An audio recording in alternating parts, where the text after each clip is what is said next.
Good day, everybody. Welcome to the inaugural episode of the Journal of Special Operations Medicine's Conversations with Sam Patrick. I'm your host, Sam Patrick. This podcast is designed to sit down with some of the heavy hitters in the world of special operations medicine or medicine in general that may have a nexus to the community that is trying to do good medicine in bad places, and how we can potentially help those who are doing that job right now with some lessons learned or stories or whatever else that may come up. We want to thank the Honor Foundation, www.honor.org, for helping us bring this to you guys. It's a phenomenal foundation that focuses on helping service members as they transition out and figure out what their next mission is in life. So again, if you're curious about what they do or any ways you can help or going through the program yourself, check them out at honor.org. All right, today's episode, I'm super thrilled to introduce somebody that probably needs no introduction, but Dr. Frank Butler. Dr. Butler is one of the founding fathers or creators of the concept of tactical combat casualty care that many of us have used ourselves throughout our careers. Since we do not have the hours upon hours upon hours to go through the complete history of tactical combat casualty care, and I encourage you to check out his book, Tell Them Yourself, It's Not Your Day to Die, written by Frank Butler, Kevin O'Connor, and Jeff Butler. You can get that on the JSOM's website if you need. The goal of this episode is to look forward and see how we can inspire the next generation of medics and providers and anybody who might be working in the special operations medical space to figure out how we can carry the torch forward. So without further ado, I'm looking forward to this conversation. I hope you are too, and we'll see you on the other side. All right, guys. Well, welcome to the show. I've got Dr. Frank Butler here with us. As you've seen in the intro, he's a man who needs no introduction, but super thrilled to have you on the show today because, as you know, it's the 30th anniversary year of your creation, and I'm super excited to see what we can chat about and kind of inspire the next generation to take TC3 and carry it forward for the next multiple decades to come. So, welcome to the show, sir, and thank you for taking the time. Thanks, Sam. I'm very glad to be here. We're at the point now where it is important that we capture accurately what happened with this project. Yes. And in creating the book, I thought writing the book would be the hard part, but finding somebody that was able to publish it and wanted to handle it the way that it needed to be handled, Breakaway Media was superb in that respect. So I'm very glad to be able to give back to them a little bit. Well, awesome. Yeah, it's a phenomenal book, and it's amazing to see some of the histories and the stories that have been intertwined in that have come to essentially drive one of the most revolutionary concepts in trauma medicine, and you see it spill over now in so many facets of medicine. So that has to be cool to watch the baby grow.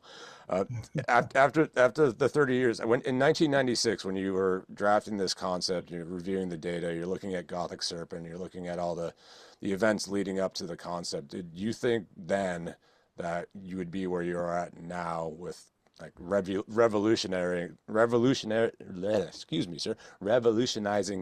military medicine and quite frankly, medicine in general? No, not at all. A little background on how our research program was set up. The Navy SEAL Admiral had decided a few years before then that he wanted to have his own biomedical research program. Mm-hmm. And I was fortunate enough to have him give me the opportunity to lead it. And his direction to me was, I want something that Navy SEALs can take to the next war to help them win it. And so that was a very good vector. And at first, we thought that the output from the program would be pretty much focused on SEAL corpsmen. Mm-hmm. And to a lesser extent, special forces and PJs and other special ops medics. But there was really no vision that it would go beyond that. And we just wanted to do a good job for our special ops sponsors. Right. Well, it's funny how a little idea can snowball rapidly, but one of the things you mentioned about the command emphasis, which I know is a big part of the book, and we have some very non-medical leaders to thank for the fruition of TC3 becoming gospel. Do you think, had you not had that command team you had at the time, would you have thought do you think TC3 would have even become a thing? No, Yeah. I think one of the biggest advantages that we had, in addition to having the leader of the Navy SEAL community say, "This is my research program, and we want it to have good outputs for the community." When we got done with research projects, we had his ear.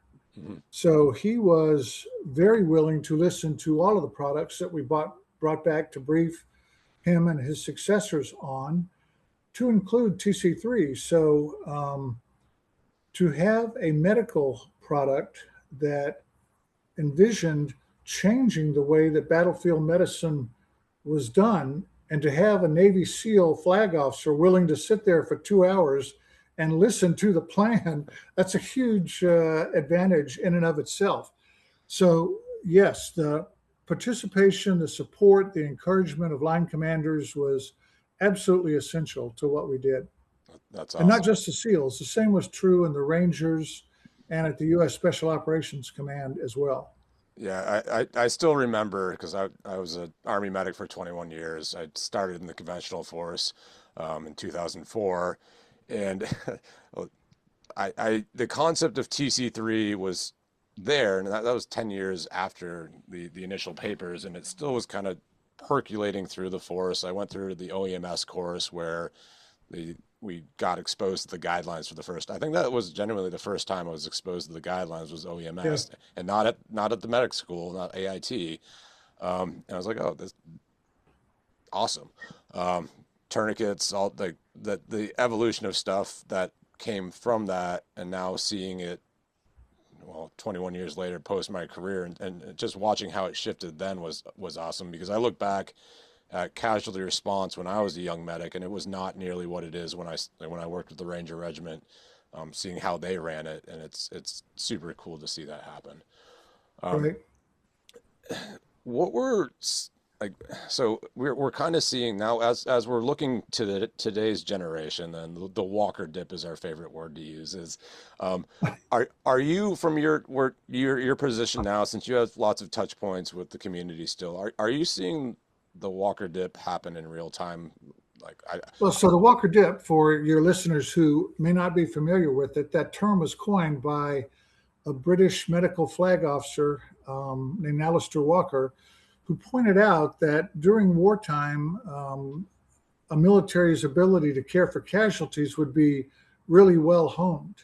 And so by the end of the war, we'd be very good at combat casualty care. But then when the war was over, the emphasis shifted. There were not casualties to be taken care of. There were not field hospitals to be maintained. There were not all of the things that go with moving medical capabilities into a theater. So a natural consequence was, as you de-emphasize combat casualty care, you lose some of the capability that it had during the war. And I think that has been true with wars in the past. I think we were lucky in this war in that it had been recognized and publicized beforehand, so that when the wars in Afghanistan and Iraq concluded, we had a few things. We had the joint trauma system. mhm. The joint trauma system did not exist at the start of the war in Afghanistan and Iraq. And so when we first were trying to get feedback from the battlefield about how well TC3 was doing, many of those operations were classified. Right. They didn't want to talk to the doctors. And so our best intel early on was special ops medics. Right. People like Monty Montgomery, people like Ted Westmoreland, Yep. people like Harold Hill, people who had been to the war and came back and were willing to share what their casualty scenarios had been like. Right.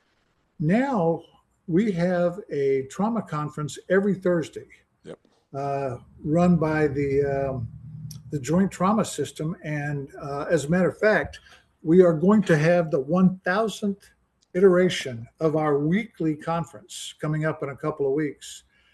And so, if there's something that happens to a casualty, we have a chance to have medics, surgeons, emergency medicine doctors have eyes on what happened and try to envision or find ways to make sure that anything that was a preventably bad outcome doesn't happen again. Right. And so I think we have that. We have a realization that the way to learn to take care of trauma victims is to take care of a lot of trauma victims. And so Right. you're a 160th medic, you're not going over to the war. Where are the trauma victims that you're going to take care of?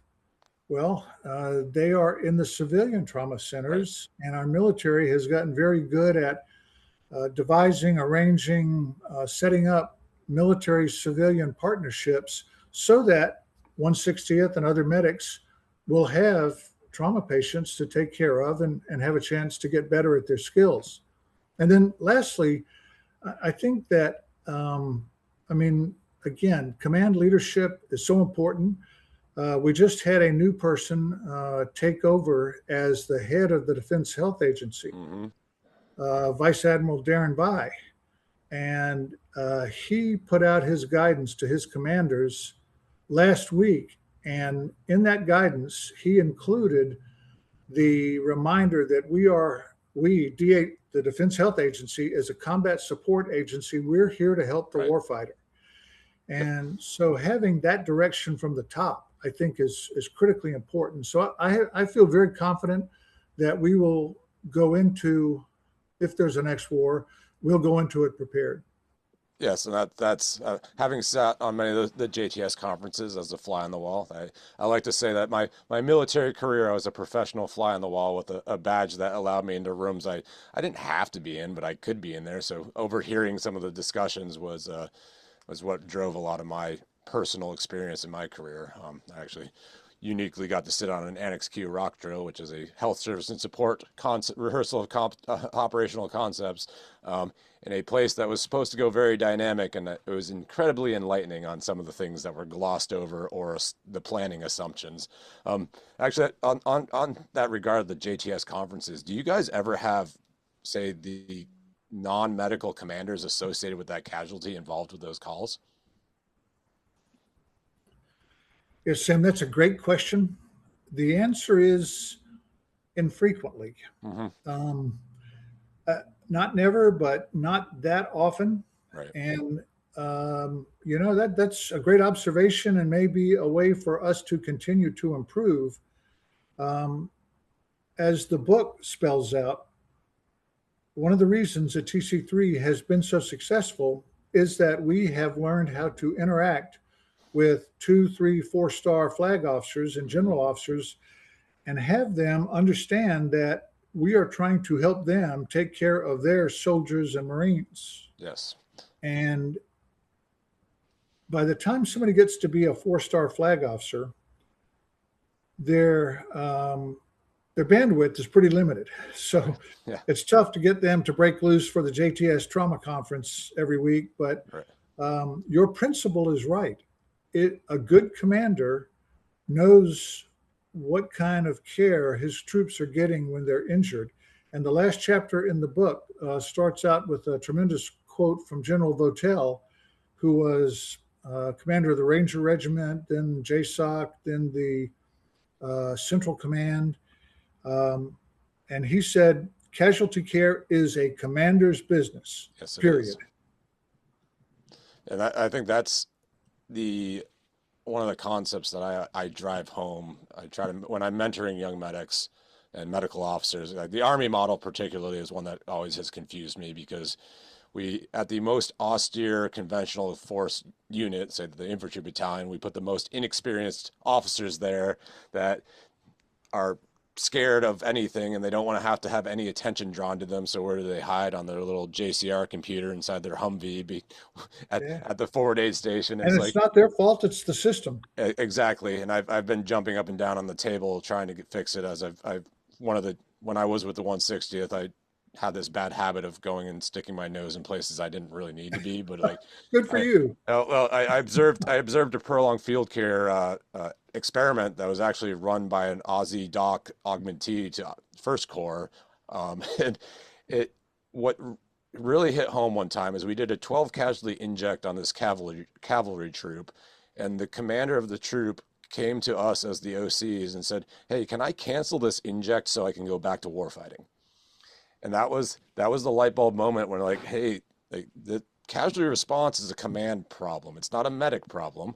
Like, my job as the medic is to advise commanders on, hey, can we do this, that? Does this person need evacuation? Render the best care I can in the environment. But that truly resonated with me that, hey, somewhere, especially in that formation, it wasn't being communicated to the commands that this is your problem. It's not Yeah. medical's problem.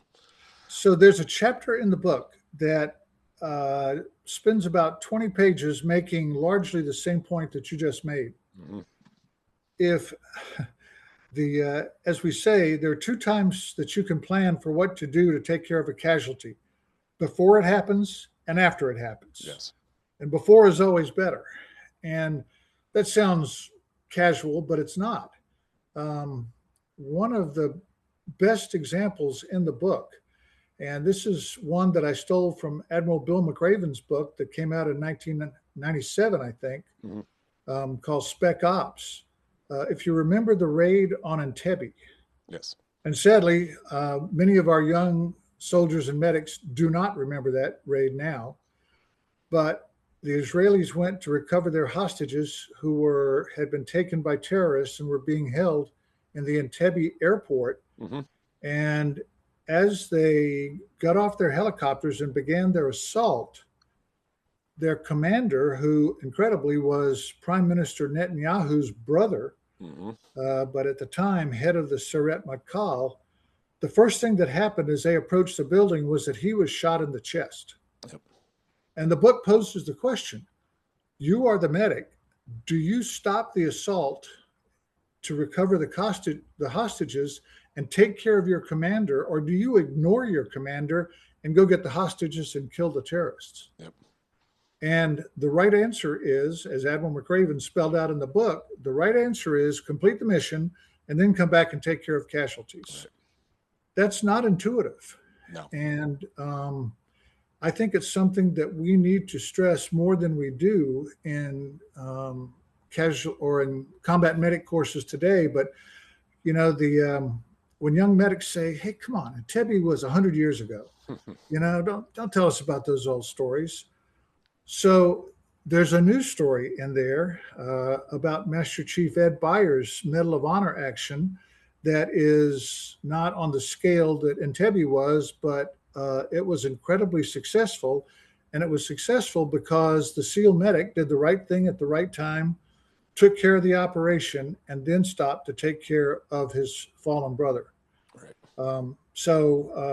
The tactical advantage is critical. And you know, we know about tourniquets. We know how many lives they've saved. We know about hemostatic dressings and how many lives they've saved. We do not know how many lives have been saved and how many missions have been saved because the medic does the right thing at the right time. Right. The operational art that goes into military operations, that's when I went to the Joint Special Operations Planning course, it was basically all emphasis on operational art. It's not much of a science, even medicine. It's making the right decision at the right time and the right minutia. And I think that's another thing too that I've noticed. I do a lot of work in the civil space, particularly in Washington State up here, where we have the law enforcement has a duty to render aid. And you've seen a shift of basically these law enforcement officers who are essentially supposed to be doing like what are classic combat arms guy is maintain security and presence, etc. And they start doing medical when it's not advantageous to the situation because they've been ingrained that they need to start rendering this aid. And you look in the military, like the four tiers of tactical combat casualty care that have come to be. I am very glad that's a thing now because it emphasizes the important chain of survival.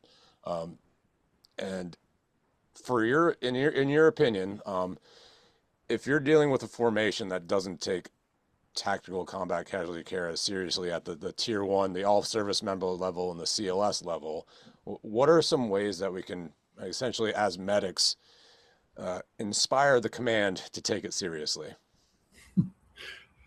So it brings to mind part of the story that I told in the book, which again is emphasizing the fact that the problem that you just enumerated, the non-medical combatants are not taking TC3 seriously. That's not a medic problem. That's a commander problem. And we talked about that for a few pages. And then there's a story about former Ranger medic Rob Miller explaining that in much more colorful NCO terms to a young officer who was criticizing the medic for not having something done. And he said, "Hey, sir, this is your project. You are in charge of it. And if it doesn't work, it's your fault." Yep. His version was much more colorful, but we'll try to keep this G-rated. But the concept is right. Everything that happens on the battlefield is owned by a line commander. Yep. And if medics think that they're in charge of the casualty, then they don't have a good small unit leader because the small unit leader is in charge of that mission. Right. And he tells the medic what to do and when to do it. And that includes sometimes delaying care until it's appropriate in the tactical situation to render care. Right. I briefed a group of SEAL friends who, by that point, this was 1996, shortly after the paper came out. And this was all the East Coast SEAL team COs.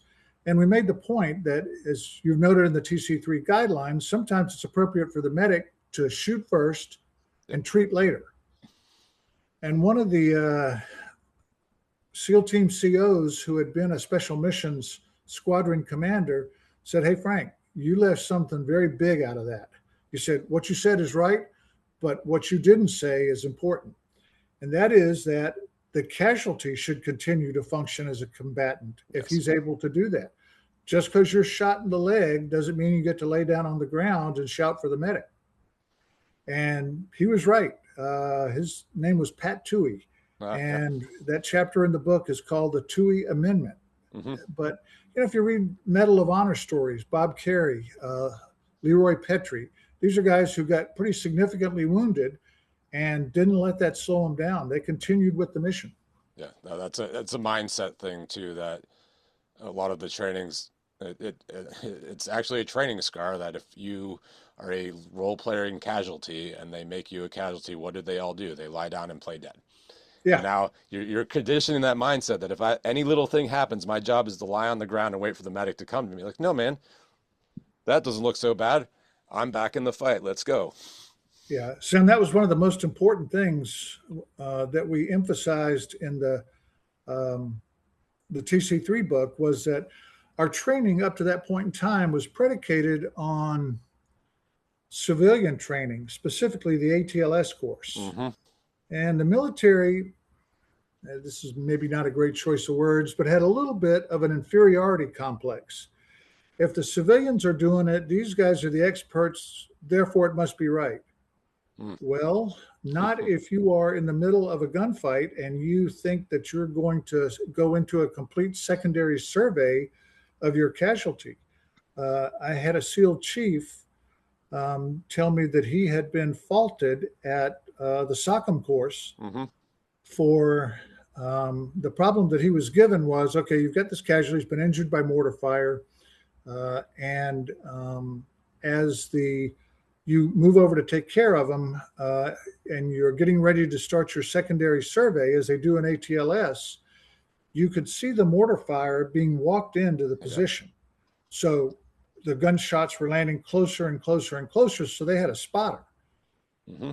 And the question that the instructor asked him was, are you going to finish your secondary survey, or are you going to move you and the casualty to another place? And the SEAL chief gave the right answer. We're getting the hell out of there, because we don't want to be where the next round lands. That was the answer that he gave to the instructor, and he was failed. That is, yep, that sounds like SOCM. And Yeah, actually, so building on that, because you brought up TC3 guidelines, and you just listed somebody getting failed for basically a protocol failure. So we're getting close to time, but since the TC3 guidelines are guidelines, I've seen them used time and time again as hard, steadfast protocols to fail people in medical trauma assessments in certain environments. When you hear that, what does that make you feel like? So if you go back and reread the 1996 paper, and I recommend that you do, it's good to go. I do it too. It's good to go back and reflect, but it makes the point that no paper, no medical officer can ever tell a soft medic or any medic exactly what situation he's going to be in. Therefore, whatever advice you give to that medic, it's got to be contingent upon the tactical situation being appropriate for it. And, there are a number of situations that, or scenarios that were spelled out in the paper that emphasize that point. The TC3 guidelines are a starting point for the medic. They were never meant to be a rigid, you can never change this protocol. And in our early training courses, I had a great quote from, I don't know if you remember Peter Schoolmaker. Yes. Former U.S. SOCOM commander, former Special Missions Unit commander. He had a great quote that we put into it was actually the last slide of the training course. We have to teach people how to think, not what to think. Yep, I love that, because all too often everybody wants it to be black and white. Like, no, you gotta, like, critical thinking, like high stress critical thinking is kind of like, that's the crux of TC3 right there. Since we're coming towards the end, sir, and I thoroughly appreciate your time. As we're looking at retrospectively 30 years of TC3, what would you like to pass to the next generation, and basically what challenge would you like to issue to the people who have to carry your torch forward for you for the next millennial? Maybe not that far, but hey. Sam, thanks for that little soapbox. I will take full advantage of it. To you and to anybody else who gets that book, skip ahead to chapter 30. TC3 could very easily be lost by the time that the next war rolls around. If you don't believe it, go back and read medical history from the previous wars. So how do we keep that from happening? And the number one thing, and the chapter starts out with that quote from General Votel that I mentioned, line combat commanders have to truly own battlefield trauma care. So if you are a 04 doctor and you come and you have ideas that, or you think you have a better way to do medical care on the battlefield than TC3, you should have to convince that commander, and he should understand completely why you would vary from that protocol. And he should also hold that 04 new doc very much responsible for making sure that TC3 is well executed. And there's a great example of TC3 not being well executed is happening in Ukraine.